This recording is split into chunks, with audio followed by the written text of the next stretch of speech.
안녕하세요. 참 좋은 인연입니다. 여러분들, 오늘부터 생활 속의 기도라는 주제로 우리가 또 부처님의 가르침에 대해서 또 불자로서 어떻게 수행하고 또 어떻게 닦아야 되고 구체적으로 기도란 무엇인지 또 어떻게 기도해야 되는지라는 부분에 대해서 공부하는 시간을 가져보도록 하겠습니다. 그래서 여러분, 이제 우리가 생활 속의 기도라는 이름으로 이제 강의가 시작되는데, 이제 여러분들이 명심하셔야 되는 게 어려운 내용이 하나도 없어요. 그냥 쉽고 편안한 내용으로 진행이 되니까 여러분들도 그냥 마음 편안하게 내려놓고 가벼운 마음으로 광우 스님 무슨 이야기 하나 라는 가벼운 그런 마음으로 들으시면 되겠습니다. 제가 이 생활 속의 기도라는 주제로 강의를 시작하게 된 이유가 무엇인가 하면, 불자님들께 가장 많이 받는 질문 중에 하나가, 스님, 무슨 기도해야 돼요? 어떤 기도해야 돼요? 무슨 기도가 가장 효과가 좋아요? 라는 그런 질문을 제일 많이 받아요. 근데 여기 앉아 계신 분들 중에서 제 찐팬이신 분들도 계실 텐데, 제가 평소에 강의를 하거나 법문할 때 꼭 나한테 이제 이런 질문 좀 그만해라 라고 꼭 이야기하는 게 있어요. 여러분 딱 머리에 떠오르는 거 있죠? 뭐예요? 어떤 기도가 제일 좋아요? 무슨 기도 해야 돼요? 라는 질문 좀 제발 좀 그만해라 라는 말씀을 자주 드려요. 그렇죠, 여러분? 그래서 제가 늘 말씀드리는 게, 부처님을 향한 모든 기도는 하나로 통한다 라는 말씀 자주 드렸죠. 부처님을 향한 기도는 하나로 통한다. 천수경을 하든 지장경을 하든 금강경을 하든 법화경을 하든 부처님을 향한 모든 기도는 간절하게 기도하며 결국 하나로 통한다. 그러니까 무슨 기도가 더 좋아요? 어떤 기도해야 돼요? 라고 질문하는 시간에 차라리 내가 하고 싶은 기도 하나를 딱 선택해서 차라리 기도를 한번 더 해라 라는 말씀을 엄청 자주 드렸어요. 여러분 귀에 박히도록 들으셨죠? 그런데 아직도 저를 보면 무슨 기도해야 돼요? 하는 분들이 계세요. 화 나요? 안 나요? 안 나요? 화 나요?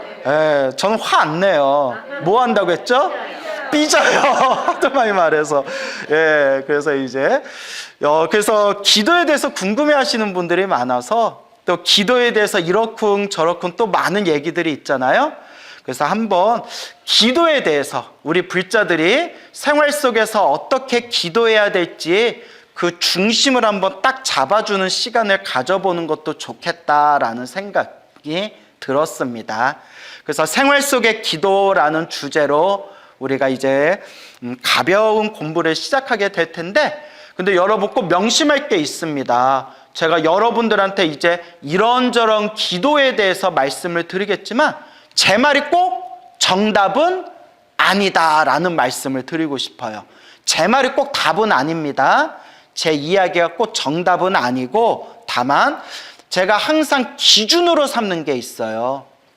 우리 불자들은 반드시 수행할 때, 공부할 때 우리 불제자들은 반드시 부처님 말씀, 부처님 경전에 근거를 둬야 된다.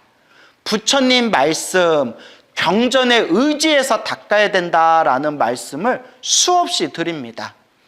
여러분들 혹시 경험하셨는지 모르겠는데, 아마 법문이나 강의를 많이 들으신 분들은 경험을 하셨을 거예요. 저도 불교 공부하다가 많이 겪는 그런 상황이기는 한데, 큰 스님들마다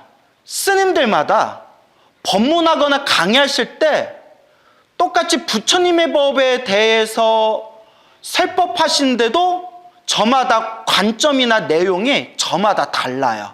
느끼시죠? 저도 많이 느껴요. 한국 불교 큰 스님이 법문하시는 내용, 중국 불교 큰 스님이 법문하시는 내용, 티베트 불교 큰 스님이 법문하시는 내용, 미얀마 큰 스님이 법문하시는 내용 보면 똑같은 불교는 불교인데 그 불교를 바라보는 관점이나 그 부처님 가르침을 풀어나가는 관점이 저마다 다릅니다. 우리 한국의 스님들도 예를 들어 불교대학에서 강의를 하실 때 A라는 스님, B라는 스님, C라는 스님, 이 세 분의 스님의 강의를 들었을 때 똑같이 부처님 가르침에 대해서 강의를 하고 계시는데도 내용이 조금씩 달라가지고 불자들이 굉장히 헷갈리거나 혼란스러울 때도 있어요. 그렇죠? 그래서 제가 그런 질문을 많이 받잖아요. 스님, 불교 공부를 하는데 부처님 법을 가르쳐 주시는 분들마다 말씀이 조금씩 다르거나 내용이 조금씩 다를 때가 있어요. 저희들이 좀 헷갈려요. 혼란스러워요. 라고 할 때 제가 항상 드리는 말씀이 내 얘기도 믿지 말고 저분 말도 믿지 말고 누구 말씀을 의지해라? 그냥 부처님 말씀을 의지해라. 그냥 경전의 말씀을 100% 믿고 의지해라. 경전의 말씀만 믿으면 중간은 가요. 어디는 간다? 중간은 가요. 그래서 스님을 한 글자로 뭐라고 해요? 중이라고 하잖아요. 너무 오버인가요? 네? 그래서 스님들이 가는 식당이 무슨 식당이에요? 중식당. 맞나? 예. 제 말 너무 신경 쓰지 마세요. 어쨌거나 이와 같이 부처님 말씀, 부처님 경전에 근거를 둬서 우리가 부처님 법을 닦아야 된다. 그래서 저도 항상 신도들한테 법문하거나 강의할 때 제 마음속의 기준이 부처님 경전이에요. 부처님 경전에 이와 같이 말씀하셨다. 부처님 경전을 해석한 논서에서 이와 같이 말씀하셨다라는 걸 저는 항상 기준으로 둡니다. 하지만 그렇다 하더라도 똑같은 부처님 경전이나 똑같은 부처님 법문도 우리 스님들마다 부처님 가르침을 공부하는 분들마다 견해가 다를 수가 있어요. 마지막에는 결국 하나로 모이지만 그 하나의 정상에 올라가기 위해서는 여러 과정들이 있잖아요. 그래서 여러분들도 저한테 강의를 들으실 때 제 말이 꼭 정답이다라고는 생각하지 마세요. 알겠죠? 저는 최대한 부처님 경전의 말씀을 근거로 삼아서 여러분들에게 부처님 법을 전달하겠지만 저도 실수할 수도 있고 착오할 수도 있기 때문에 제 말을 꼭 정답으로 여길 필요는 없습니다. 그래서 저도 신도분들한테 법문을 많이 들어라 라는 말씀을 드려요. 법문을 많이 듣고 이분은 이렇게 말씀하시고 저분은 저렇게 말씀하시고 또 요분은 요렇게 말씀하시는구나. 골고루 듣다 보면 견문이 넓어지게 돼요. 그래서 우리 선제 동자가 53분의 선지식을 찾아다니면서 깨달음의 법에 대해서 견문이 넓어지는 것처럼 여러분들도 법문을 골고루 듣다 보면 처음에는 헷갈리고 혼란스럽겠지만 항상 기준을 딱 세우면 돼요. 누가 기준이다? 부처님 말씀이 기준이다. 부처님 말씀을 기준으로 딱 세워서 이 스님은 이런 관점에서 얘기하시는구나. 저 스님은 저런 관점에서 얘기하시는구나. 이렇게 견문을 넓히시고 골고루 법문을 많이 들으시면 돼요. 단 내가 잘났다라는 사람 법문은 듣지 마세요. 왜냐하면 제 경험상 제가 25년 동안 출가자 생활을 하면서 승려로 이제 살아오면서 저도 여러분들의 법문을 듣고 강의를 들었잖아요. 내가 잘났다, 내가 깨달았다라고 말하는 사람 치고 제가 제대로 된 사람을 못 봤어요. 진심. 전문 용어로 레알이라고 하죠. 레알. 내가 잘났다, 내 말이 무조건 맞다, 내가 깨달았다 라는 사람 치고 제대로 된 사람 못 봤어요. 그래서 저한테는 손이 하나 더 있다고 했죠. 무슨 손?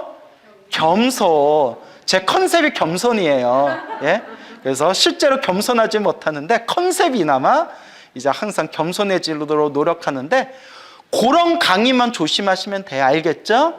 그래서 골고루 법문 들으세요. 우리 스님들 좋으신 법문 많잖아요. 골고루 법문을 들으시고 중요한 것은 항상 무엇의 기준을 둬야 된다?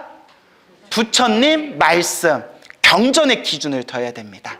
항상 경전에 내가 기준을 세우겠다라는 걸 꼭 명심하시기 바랍니다. 그래서 이제 경전의 말씀을 우리가 공부하면서 우리가 배우게 되는 첫걸음이 바로 인과법이에요. 무슨 법? 인과법. 다른 말로 인연법이라고 돼요. 무슨 법? 우리 앞에 펼쳐진 행복도 불행도 누가 지은 업의 인연이다? 내가 지은 업의 인연이다. 귀가 아프도록 들으셨죠? 내 앞에 펼쳐진 좋은 인연도 나쁜 인연도 누가 지은 업의 인연이다? 내가 지은 업의 인연이다. 결국 누가 닦아야 된다? 내가 닦아야 된다는 거예요. 이거는 부처님 말씀이에요. 저는 항상 경전에 있는 걸 근거로 둔다고 했죠? 내가 뿌린 씨앗을 내가 그 열매를 얻게 되는 것이다. 모든 게 일어나고 사라지고 일어나고 사라지는 내가 지은 업의 인연, 모든 것이 다 인연법의 흐름이다. 인연의 흐름이다. 그래서 불교 공부를 제대로 하면, 불교 공부를 올바르게 하면 세상에 원망할 사람이 있다 없다? 예, 없어요. 세상에 원망할 사람이 없어요. 나를 이렇게 힘들고 괴롭고 답답하게 만든 저 인간을 만난 것 자체가 누가 지은 업이다? 내가 지은 업이라는 거예요. 승질 같아서는 확 모가지 따다가 대웅전 뒤에다 묻어버리고 싶은데, 근데 저런 인간을 만난 게 누구 업이래요? 내 업이래요. 근데 처음에는 막 믿겨지지가 않아요. 납득이 안 돼요. 내가 전생에 뭐였는지도 모르고, 내 전생 기억도 안 나고, 전생에 있는지 없는지도 모르는데, 내가 기억도 안 나는데 내가 무슨 업을 지었다고? 왜 다 내가 지은 업이라고 하지? 저놈이 나쁜 놈인데 저 나쁜 놈을 만난 게 왜 내가 지은 업이라고 하지? 그러니까 불교를 믿으면 호구가 되는 느낌이에요. 그러잖아요. 내 탓이요, 내 탓이요. 내가 지은 내 업이요, 내 탓이요. 이 호구도 이런 호구가 없어요. 호구 중에 호구를 전문용어로 뭐라고 하죠? 쌍호구라고 하죠. 예? 상호구라고 해요. 상호구. 예, 상호구. 왕호구. 그런데 정말 부처님 앞에서 기도를 하고 수행을 하고 내 마음을 닫고 부처님 법을 천천히 공부해 나아가면 이게 머리로 이해되어지는 세계가 아니에요. 제가 늘 말씀드리지만 불교는 지식의 종교가 아니에요. 머리로 백날 따져서 해결될 문제가 아니에요. 체험의 가르침이에요. 내가 딱 하고 체험하는 그 맛을 봐야 돼요. 내가 부처님 가르침을 공부하면서 내 스스로 얻어지는 체험의 힘에 의해서 부처님 말씀이 하나도 틀린 게 없었구나. 모든 게 내가 지은 인연법, 인연 따라 일어나고 인연 따라 사라지고 내가 지은 업의 인연이구나 라는 것을 여실하게 이제 가슴에 와닿아요. 그래도 화나는 건 화가 나요. 다 내가 지은 업인 걸 아는데도 저 인간 보면 내가 진짜 내가 이 인과법만 아니면, 내가 이 업보만 아니면 내가 저걸 그냥 막 이런 생각이 화가 나요. 왜냐? 따라해보세요. 업습. 아직 업의 습관이 남아서 그래요. 탐내고 성내고 어리석은 업의 습관이 남아서 그래요. 이제는 내가 어렴풋하게 내가 지은 업의 인연이다라는 걸 이제는 이해는 하지만 아직 감정의 습관이 남아서 그래요. 그걸 업습이라고 해요. 그 업습. 그래서 이제 그 업습은 천천히 꾸준히 오래오래 닦아야 그 업의 습관까지도 다 사라지게 되고 우린 진정한 마음의 자유자재한 그런 영원한 자유인이 될 수가 있는 거예요. 근데 우리가 아직은 영원한 자유인이에요? 아니에요? 아니죠. 여기서 여러분, 스님 저는 탐욕도 없고 성냄도 없고 어리석음도 없어요 라는 분 계세요? 괜찮아요. 얘기해 보세요. 예. 여기서 손 들면 우리 사이 어떻게 해진다? 우리 사이 어색해지는 거예요. 예? 아니, 탐진치가 없는데 여기 왜 앉아 있어? 예? 가서 중생제도 하셔야지. 자, 그래서 모든 게 내가 지은 업의 인연이고, 이 부처님이 말씀하신 인과법, 인연법을 이해하면 세상에 원망할 사람이 없어요. 그 세상에 질투할 게 없어요. 누가 그런 말씀을 하시더라고요. 부처님 법을 만나기 전에 항상 화가 찼대요. 항상 화가 차 있었대요. 당신이 자그마한 사업을 했는데 돈 빌려주고 또 결제해놓고 못 받은 돈이 수두룩하더래요. 아이고 그 돈, 아이고 내 돈. 밤에 다리를 뻗고 잠이 안 오더래요. 그 돈이 너무 아까워서. 그런데 저한테 직접 해주신 말씀이에요. 부처님 법을 공부하고 부처님의 인과법과 내가 지은 업의 인연법에 대해서 믿음이 딱 생기니까 그 자리에서 몇 년 동안 놓지 못하고 꾹 쥐고 있던 그 어음들 있죠. 그 계약서 어음들을 싹 다 태워버렸대요. 더 이상 내 돈이 아니다. 들어올 돈이면 들어오고 나갈 돈이면 나간다. 그 사람에 대한 원망이 싹 사라지더래요. 그 다음부터 밤에 다리 뻗고 잠을 잘 수가 있었대요. 직접 해주신 말씀이에요. 그리고 또 어떤 분은 이런 말씀을 하시더라고요. 알코올 중독자인 남편 때문에 평생 마음고생을 하셨대요. 평생 마음고생을 하고 내 팔자야 내 팔자야 하고 계실 때 어느 날 제 법문을 들으셨대요. 거기서 인과법과 수많은 인연법의 흐름과 내가 지은 업을 내가 받는 겁니다. 이번 생에 그 숙제와 빚을 다 갚고 닦아야 됩니다 라는 법문을 통해서 점점 기도하면서 남편에 대한 원망심이 점점 사라지더래요. 아, 저런 인간을 만난 것도 누구 업이구나? 내 업이구나. 그걸 인정한다는 게 대단한 거예요. 보통 사람들 그걸 인정을 못해요. 내가 저 인간한테 속아가지고 내 눈에 콩깍지가 씌어가지고, 그런데 아, 저런 사람을 만난 게 누구 업이었구나? 내 업이었구나 라는 걸 딱 인정하고 이해하고 과거 전생에 지었던 숙제와 빚이 있거든 이번 생에 다 녹이고 갑시다 라는 마음으로 기도하면서 마음이 진심으로 편안해지셨대요. 그 얘기를 제가 예전에 그 화계사 그 일주문 앞에서 우연히 노보살님 마주쳤을 때 그 노보살님이 제 그 옷자락을 꼭 붙들고 그렇게 저한테 직접 해주신 말씀이었어요. 그게 기도의 힘이에요. 이루어지게 해주세요. 이루어지게 해주세요. 저 잘되게 해주세요. 저 잘되게 해주세요. 이런 저차원적인 개인적인 소원 성취에서 벗어나서 점점 이제 내 마음이 닦여나가는 거예요. 내 마음이 고요하게, 내 마음이 편안하게 닦여나가는 것. 그게 진정한 기도의 힘입니다. 알겠죠? 예. 그래서 우리 앞에 펼쳐진 행복도 불행도, 내 앞에 펼쳐진 좋은 인연도 나쁜 인연도 다 누가 지은 업의 인연이다? 내가 지은 업의 인연이라고 했을 때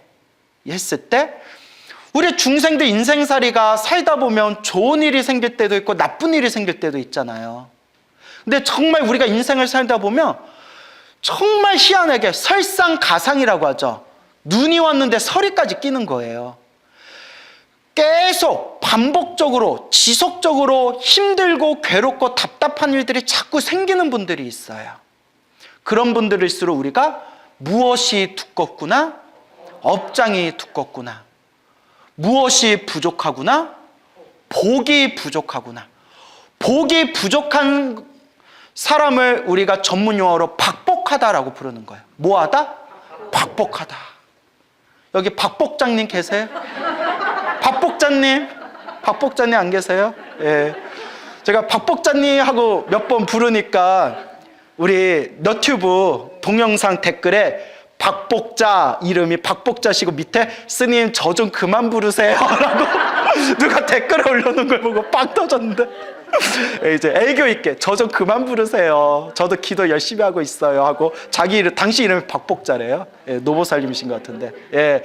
주변에 박복자님 한 분씩 있잖아요. 예, 근데 제가 이제 웃자고 한 얘기고, 박복한 사람들, 우리가 흔히 업장이 두껍다고 하는 사람들, 그런 수많은 사람들을 만나면서 소위 말하는 팔자라는 거 있죠. 팔자. 이번 생에 타고난 나의 운명, 내 업의 그릇. 어떻게 해야 나의 힘들고 괴로움을 조금이라도 닦고 소멸할 수가 있을 것인가? 소위 우리 동양 사람들이 말하는 이 팔자라는 것을 어떻게 해야 바꿀 수가 있을 것인가? 그래서 저도 한때 사주 공부했어요. 예, 사주 공부하다가 결국 덮었어요. 왜 덮었을까요? 더럽게 안 맞아. 더럽게 안 맞아. 아예 안 맞더라고요. 예, 그래서 또 이렇게 얘기하면 또 어떤 분은 스님이 공부가 부족해서 그런 겁니다 하실 수 있겠지만, 제가 늘 얘기하지만 사주팔자는 100% 맞다 안 맞다? 안 맞아요. 100% 안 맞아요. 제가 공부해보고 제가 그 아주 몇십 년 동안 그냥 사주 공부 많이 하셔가지고 전국에서 막 둘째, 셋째라면 서러워하시는 그런 분들하고도 얘기를 나눠봤지만 사주팔자는 100% 맞을 수가 없어요. 그래서 제가 보지 말라는 얘기는 안 해요. 저도 심심하면 가끔 봐요. 예, 저도 뭐 주변에 우리 스님들이나 신도분들 중에 저 사주팔자 좀 배웠습니다 하면 제가 딱 첫 마디가 뭘까요? 저 좀 봐주세요. 어떻게 저 좀 잘 풀릴까요? 예, 근데 그냥 취미로는 보세요. 뭔 얘기인지 알죠? 취미로만 딱 보시고, 안 보면 더 좋고, 불자가 안 보면 더 좋고, 보더라도 취미로만 보고, 결국 제가 이러한 제 나름대로의 공부를 통해서 늘 말씀드리는 부처님 경전의 근거를 둬서 큰 스님들의 수없는 법문을 통해서 제가 얻은 운명을 바꾸는 법, 내 팔자를 바꾸는 법 10가지를 밝혀냈어요. 이른바 운명을 바꾸는 10대 법칙. 이야, 이렇게 하니까 보고 되게 거창하다. 그런데 사람들한테 초창기 때 그 10대 법칙을 얘기해 주니까 기억을 해요, 못해요? 나는 우리 불자도 이렇게 머리가 나쁜 줄 몰랐어. 10가지를 기억을 다 못해요. 그래서 대충 우리 불자님들 성향을 봤더니, 한국은 가위바위보 해도 몇 판? 3세판. 그렇죠. 뭐든지 3세판이잖아요. 그러니까 그리고 우리 한국 사람은 하루에 몇 개? 3끼. 그렇죠, 여러분. 그리고 우리는 굉장히 잘생기고 멋진 사람을 보면 뭐라고 표현해요? 삼삼하다라고 하잖아요. 이거 잘라주세요. 이거 잘라주세요. 예, 이미지 관리. 예, 웃자고 한 말이에요. 예, 사람들의 이제 성향을 보니까, 사람들의 성향을 보니까 3가지는 기억하더라고요. 그죠, 여러분? 그래서 그 10대 법칙을 3대 법칙으로 제가 줄였어요. 10대 법칙을 3대 법칙으로 딱 줄였어요. 3가지는 기억하겠지. 3가지는 기억하겠지 해서 3대 법칙으로 딱 줄인 운명을 바꾸는 법, 내 팔자를 바꾸는 법 3대 법칙이 항상 여러분들한테 귀가 따갑게 드린 말씀이죠. 첫째, 기도를 많이 해라. 참회 기도를 많이 해라. 내가 시작 없는 옛적부터 지금까지 살아오면서 알고 지었건 모르고 지었건 몸과 말과 생각으로 지었던 탐욕과 성냄과 어리석음에 젖어 몸과 말과 생각으로 지은 그 모든 업보들, 그게 바로 업보의 장애, 업장이 되는 거예요. 거룩하신 부처님, 시작 없는 옛적부터 알고 지었건 모르고 지었건 탐욕과 성냄과 어리석음에 물들어 몸과 말과 생각으로 지은 모든 업을, 모든 악업을, 모든 나쁜 업을 참회합니다 라는 마음으로 참회 기도를 많이 해라. 둘째, 무엇을 많이 지어라? 그렇죠, 복을 많이 지어라. 그래서 제가 늘 여러분들에게 복을 지으십시오. 선업을 쌓으십시오. 공덕을 닦으십시오. 라는 말씀 자주 하죠. 그리고 어떤 분들이 스님, 복하고 선업하고 공덕이 어떻게 달라요? 해서 제가 어원은 똑같습니다 라고 말씀드렸어요. 복, 선업, 공덕 다 똑같은 말이에요. 어원을 거슬러 가면. 그러면 스님, 근데 왜 세 가지를 얘기하세요? 해서 제가 솔직하게 말씀드렸죠. 있어 보이려고요. 여러분, 복을 지십시오 이러고 끝내는 게 나아요? 복을 짓고 선업을 쌓고 공덕을 닦으십시오. 어떤 게 있어 보여요? 그렇죠. 말이 긴 게 있어 보이잖아요. 근데 다 똑같은 얘기예요. 복과 선업과 공덕. 여러분, 아까도 박복하다라는 표현 썼죠. 우리가 흔히 복이 많다, 복이 적다라고 하잖아요. 여러분들이 무슨 일을 하실 때마다 내가 원하는 일들이 더 쉽게 술술 풀릴수록 뭐가 많은 사람이다? 복이 많은 사람이다. 근데 내가 원하는 일들이 자꾸 장애가 생기고 막히고 원하지 않는, 뜻하지 않은 힘들고 괴로운 일들이 자꾸 생기게 되면 그런 사람일수록 뭐가 적은 사람이다? 복이 적은 사람이다 라고 이야기하는 거예요. 결국 중생은 다 복대로 살아요, 여러분. 제 얘기가 아니라 부처님의 말씀이고 큰 스님들 말씀입니다. 중생이 다 뭐대로 살아가더라? 싹 다 복대로 살아가요. 다 복대로 살아갑니다. 모든 중생이 다 자기 업보대로 살아가는구나. 중생이 다 복대로 살아가는구나 라는 걸 딱 이해하고 인정하는 순간 내 마음이 편안해져요. 질투심이 사라져요. 부러워하고 질투하는 마음이 생겨도 아, 저 사람은 무엇을 많이 지었구나? 전생에 복을 많이 지었구나. 이번 생에 자기가 지은 복대로 이번 생에 살아가는 거구나. 인정을 할 수 있게 돼요. 근데 질투의 분노, 질투의 번뇌, 질투의 어리석음이 강한 사람일수록 지가 뭐가 잘났는데 저렇게 뭐 남편 하나 잘 만난 것 같고 뭐 처갓대 하나 잘 만난 것 같고 자식 하나 잘 낳은 것 같고 아이고 뭐 지가 뭐가 잘난데 뭐 이런 마음이 뭐 스물스물 올라오는 거예요. 그 스스로를 괴롭히는 거예요. 자꾸 비교를 하게 되니까. 자꾸 누군가를 비교하고 누군가를 잣대를 두고 내 자신을 자꾸 스스로 괴롭히는 거예요. 상담하면서 그런 분들을 많이 만났어요. 하지만 모든 존재가 그냥 다 자기 복대로 살아간다. 착한 놈이건 못된 놈이건 전생에 지은 복대로 살아간다. 다음 생에 상을 받건 벌을 받건 이번 생은 어쨌거나 자기가 지은 복대로 살아간다라는 걸 딱 인정하니까 뭐가 사라져요? 비교하는 마음, 질투하는 마음이 점점 사라져요. 그리고 모든 중생이 복대로 살아갑니다라는 부처님 말씀을 딱 인정하는 순간 남을 비교하는 마음에서 점점 남 비교하고 욕할 시간에 차라리 내가 무엇라도 하나 더 짓자? 내 복이라도 하나 더 짓자라는 마음이 생기게 돼요. 결국 중생은 뭐대로 살아간다?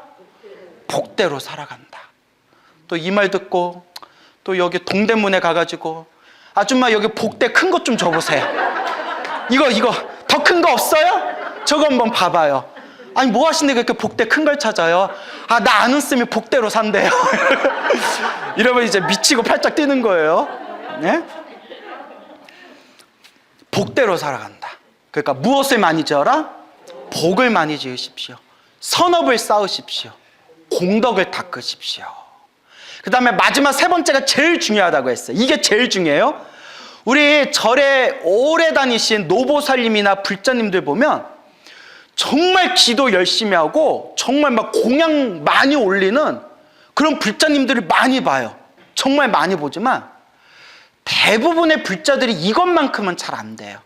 사실 저도 많이 부족한 부분이에요. 그래서 더 열심히 하려고 노력하는 부분이에요. 가장 중요한 세 번째, 3대 법칙의 가장 중요한 법칙 세 번째, 무엇을 잘 써라? 마음을 잘 써라. 마음을 잘 닦아야 된다. 그래서 부처님의 모든 법문을 모아놓은 것을 팔만대장경이라고 하죠. 팔만대장경을 한 글자로 만들면 뭐라고 하죠? 마음심자. 결국 마음이에요. 마음. 내 팔자를 바꾸고 싶다면, 내 운명을 바꾸고 싶다면 3가지를 명심하십시오. 첫째, 기도를 많이 해라. 둘째, 복을 많이 지어라. 셋째, 마음을 잘 써라. 이 마음을 잘 닦아라.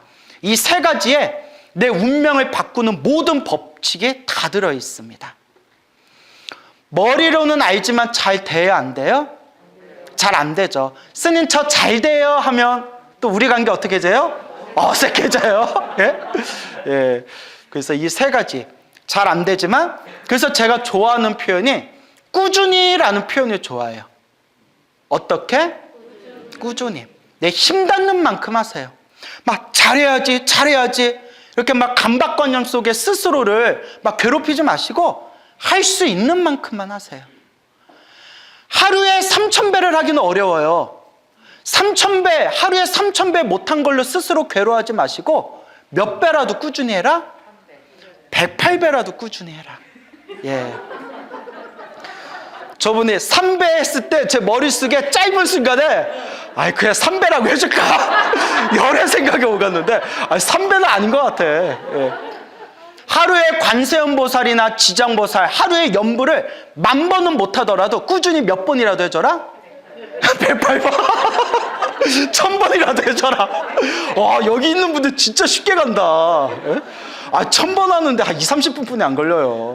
예, 하여튼 꾸준해주라는 거예요. 무슨 얘기인지 알겠죠? 내가 전 재산을 팔아서 사람들에게 널리 보시하지는 못할 만정, 예? 내 형편껏, 내 지갑에 내가 여유가 있는 만큼 1000원이라도 100원이라도 그게 작다라고 생각하지 말고 그냥 내 형편껏 보시하고 복을 지어라. 그리고 당장 내 나쁜 그런 업의 습관이 당장은 바뀌지 않더라도 꾸준히 닦는 마음으로 내 마음을 자꾸 어떻게 변화시켜라? 점점 부처님이 말씀하신 지혜와 자비의 마음으로 조금씩이라도 점점 변화시켜라. 그러니까 꾸준히 하는 게 중요해요. 어떻게 하는 거? 꾸준히 하는 거. 꾸준히가 중요합니다. 꾸준히가 좋으세요? 예, 부담이 덜하죠, 확실히. 자, 꾸준히가 중요해요. 사람들이 이런 얘기를 해요. 마음만 깨치면 부처다. 그렇죠? 마음만 깨치면 부처다. 맞는 말이에요. 맞는 말입니다. 틀린 얘기 아니에요. 마음만 깨치면 부처다. 맞는 말인데 제가 아니라 우리 큰 스님들이 하신 말씀이에요. 실제로 마음만 딱 깨쳐서 부처된 사람을 봤다 못 봤다? 못 봤대요. 솔직한 얘기잖아요. 우리는 경전이나 큰 깨달음을 얻으신 선지식 말씀에서 마음만 깨치면 부처다, 이 마음만 깨치면 부처다라는 말을 귀 갖다가 또로 들었지만 실제로 마음을 깨쳐서 그냥 딱 부처 되신 분은 못 봤대요. 마음만 깨치면 부처다. 이론은 맞아요. 하지만 현실적으로는 지독한 수없는 과거 전생에서부터 지었던 지독한 업의 습관이 있다. 그게 바로 업습이라는 겁니다. 그래서 경전에서는 석가모니 부처님께서 나는 마음을 깨치는 순간 부처가 되었다 라고 표현하시는 게 아니라 나는 그대들과 똑같은 중생이었지만 삼아승직업을 닦았다라고 표현이 나와요. 몇 겁을 닦았다? 삼아승직업을 닦았다. 아승직업, 우주가 3번 생기고 우주가 3번 사라지는 것을 삼아승직업이라고 불러요. 우주가 몇 번 생겨요? 그 우주가 몇 번 사라져요? 예. 우주가 3번 생기고 우주가 3번 사라질 동안 그걸 삼아승직업을 닦고 닦아서 저렇게 완벽한 지혜와 자비와 신통과 복덕을 갖추신 저렇게 완전 무결한 부처님이 되셨다. 그 완전 무결을 불교에서 뭐라고 표현하느냐? 원망구족이라고 해요. 뭐라고 한다? 원망구족. 완전해졌다는 뜻이에요. 그래서 이와 같이 꾸준히 닦아 나아가는 것.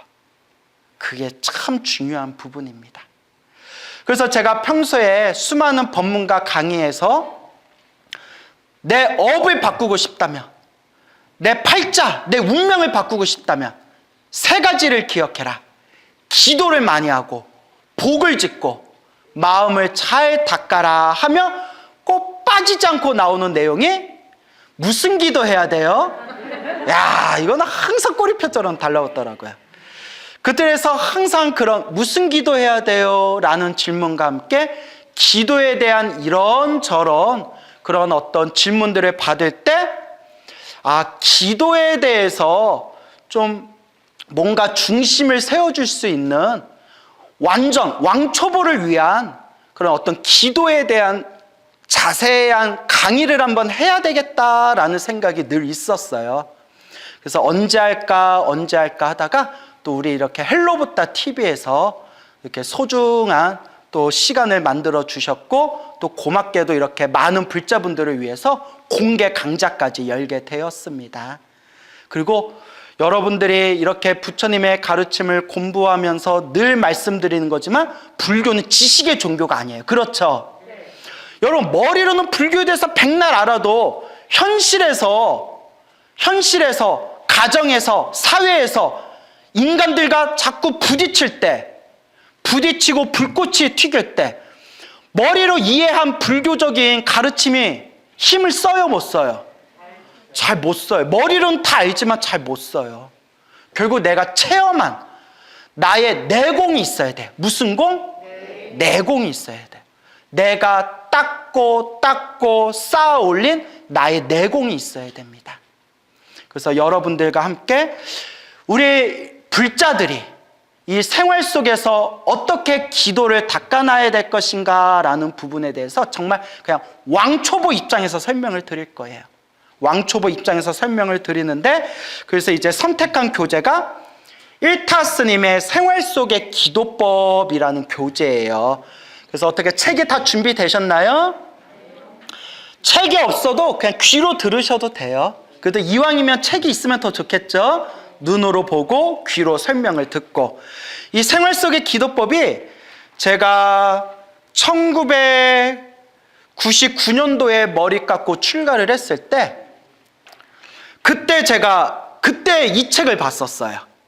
근데 너무나 쉽고 정말 유치원생한테 입에다가 이렇게 밥을 떠주듯이 너무나 자상하게, 너무나 어려운 말 한마디도 없이 핵심만 그냥 일목요연하게 이렇게 짚어주시는 일타큰 스님의 그런 법문이 담겨져 있는 생활 속의 기도법이라는 책을 보고 저도 상당히 많은 도움이 됐고 또 많은 불자님들에게 권유를 했습니다.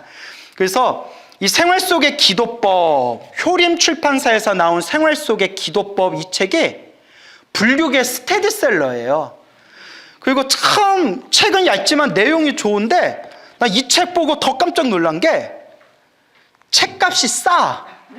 엄청 싸죠, 여러분. 이렇게 좋은 내용이 있는데 내용이 엄청 좋은데 책값이 엄청 싸가지고 좀 더 받아도 되겠는데 싶을 정도로 참 이 책에 커피 한 잔 값이면 됩니다. 아메리카노 한 잔 값이면 살 수 있는 책이에요. 그래서 불교계 스테디셀러기 때문에 우스갯소리로 그런 얘기예요. 절에 오래 다니신 불자님들 치고 책장에 이 책 없는 불자님이 없다 할 정도로 나 없는데 지금 이러시는 분 계시는 건가? 순간 막 이런 소리 들렸던 것 같은데. 그래서 이 책이 정말 그냥 쉬워요. 쉬워서 선택한 거예요. 우리 불자님들 어려운 거 좋아요? 싫어요? 싫잖아요. 그래서 정말 왕초보를 위한 생활 속에 우리가 어떻게 기도해야 될 것인가 라는 부분에 대해서 효림 출판사 일타 스님이 쓰신 생활 속의 기도법이라는 책을 교재로 약 한 3개월 정도 제가 중간중간 여러 가지 부연 설명을 드리면서 여러분들과 함께 생활 속의 기도라는 주제로 우리가 공부를 해 나아가도록 하겠습니다. 어떻게 기대가 많이 되세요? 네. 기대가 많이 되세요? 네. 예, 그래요. 그래서 앞으로 여러분들이 또 많이 또 격려해 주시고, 중요한 것은 이렇게 머리로 이해하는 것보다는 결국 누가 닦아야 된다? 내가 닦아야 된다. 내가 기도해야 된다. 그리고 제가 직접적으로 누구라고 말씀드릴 수는 없지만, 여러분, 제가 그 방송에서 그 엄청 신비로운 가피를 받으신 불자님들 이야기 많이 해드렸죠. 그때 방송에서 말씀드렸던 그 생생한 가피를 체험하신 실제 주인공 분들이 몇 분 여기 앉아 계세요.